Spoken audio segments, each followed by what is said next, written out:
সুপ্রিয় দর্শক, আজকে আমি অসাধারণ একটি রেসিপি নিয়ে এসেছি, পিৎজার রেসিপি। পিৎজা আমরা সবাই পছন্দ করি, সাধারণত আমরা ময়দা দিয়ে এটা বানিয়ে থাকি, কিন্তু আজকে আমি পিৎজার বেসটা বানিয়েছি বাঁধাকপি দিয়ে, যেটা অত্যন্ত স্বাস্থ্যকর এবং খুবই সুস্বাদু। তো চলুন দেখি আজকের রেসিপিটি কিভাবে আমি বানিয়েছি।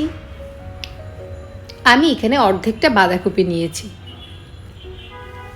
বাঁধাকপিটা আমি ধুয়ে নিয়েছি। এখন আমি বাঁধাকপিটাকে পুরোটা ইউজ করব না, অর্ধেকের থেকে 1/4 অংশ ইউজ করব।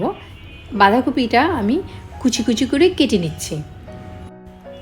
এবার আমি বাঁধাকপিটা চিকন চিকন করে কেটে নিচ্ছি। আপনারা যতটা চিকন কাটতে পারেন এই পিৎজা বানাতে ততটাই ভালো হবে।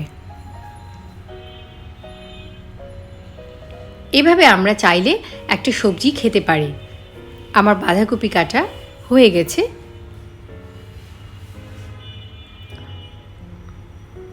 আমি আরও কিছু বাঁধাকপি নিয়ে নিচ্ছি। 1/2 চা চামচ লবণ দিয়ে আমি ভালো করে কচলে কচলে নরম করে নিব। হাত দিয়ে এভাবে চটকালে সহজেই নরম হয়ে যাবে এবং পানি বের হয়ে যাবে।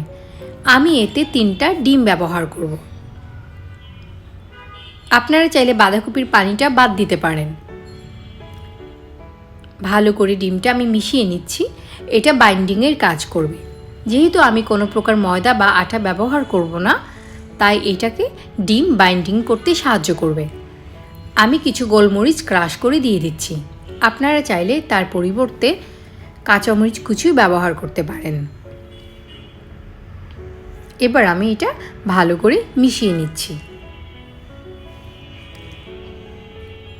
লবণ ঝালটা আপনাদের স্বাদ মতো আপনারা বাড়িয়ে কমিয়ে নিতে পারেন।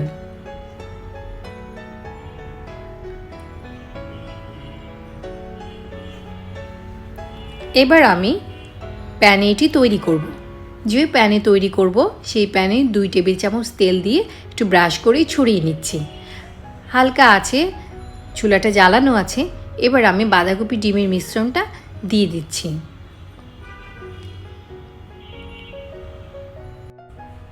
একটা স্প্যাচুলার সাহায্যে সমানভাবে আমি এটি ছড়িয়ে দিচ্ছি।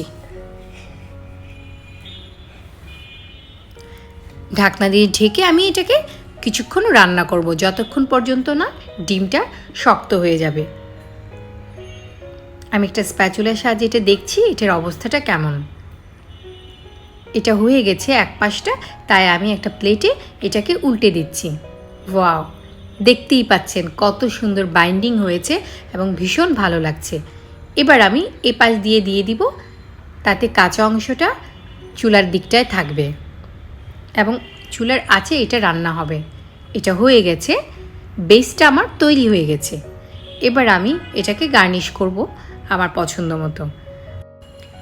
আমি এবার একটি মরিচ কেটে কেটে দিচ্ছি, স্লাইস করে দিচ্ছি। এটা নাম আসলে আমি জানি না, আমি মরিচ নামেই জানি। এটা ঝাল নেই, সুইট টাইপের ক্যাপসিকামের মতো। আর চিকেন সালামি ওগুলো আমি কেটে কেটে আমি এখানে সাজিয়ে নিব। এটা আসলে আপনার পছন্দ মতো, আপনার কাছে যে ইনগ্রিডিয়েন্টস অ্যাভেলেবেল থাকে আপনারা চাইলে সেটা দিয়েও সাজাতে পারেন, কিংবা আপনার পছন্দের উপর। এখানে চাইলে আপনার টমেটো সস বেজের উপর দিতে পারেন, কিন্তু আসলে আমি খুব বেশি টমেটো সসটা পছন্দ করি না। সে কারণে আমি মোজারেলা চিজ আর ওই চিলিটা দিয়ে আর সালামি দিয়ে আমি সাজিয়ে নিয়েছি। এবার আমি দেখতে সুন্দর লাগার জন্য একটু টমেটো সস ব্যবহার করেছি। আমি এখানে এক্সট্রা কোনো মশলা আমি ইউজ করব না। এখানে যে চিলি, তারপর চিজ আর ক্যাবেজ, গোলমরিচের যে ফ্লেভার, এটাই যথেষ্ট। আমি ঢেকে মাঝারি থেকে কম আঁচে রান্না করব যতক্ষণ পর্যন্ত চিজটা না মেল্ট হয়ে যায়। এই পর্যন্ত রান্না করলেই এটা হয়ে যাবে। স্লো কুক করলেই পিৎজাটা চমৎকারভাবে হয়ে যাবে। যেহেতু পিৎজাটা অলরেডি কুক আছে, জাস্ট চিজটা মেল্ট হবে। দেখতেই পাচ্ছেন কত অসাধারণ একটা পিৎজা। পুরোটাই বাঁধাকপি, ডিম ওগুলো দিয়ে করেছি, অসাধারণ। এভাবে চাইলে আপনি একটা সবজি অনায়াসে আপনি খেতে পারেন এবং ছোট বড় সবাই এটা পছন্দ করবে।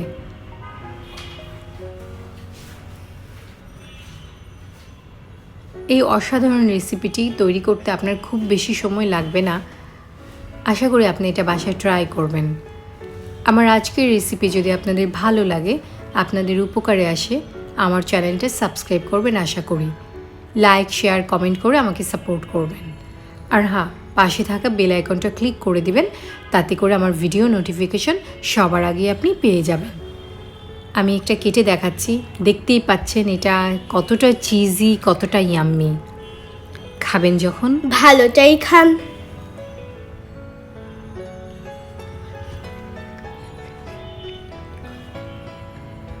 লিয়াস রেসিপির সাথে থেকে ব্যতিক্রম রান্নায় নিজেকে আত্মবিশ্বাসী করুন। রান্না হোক আয়ের মাধ্যম। আল্লাহ হাফেজ।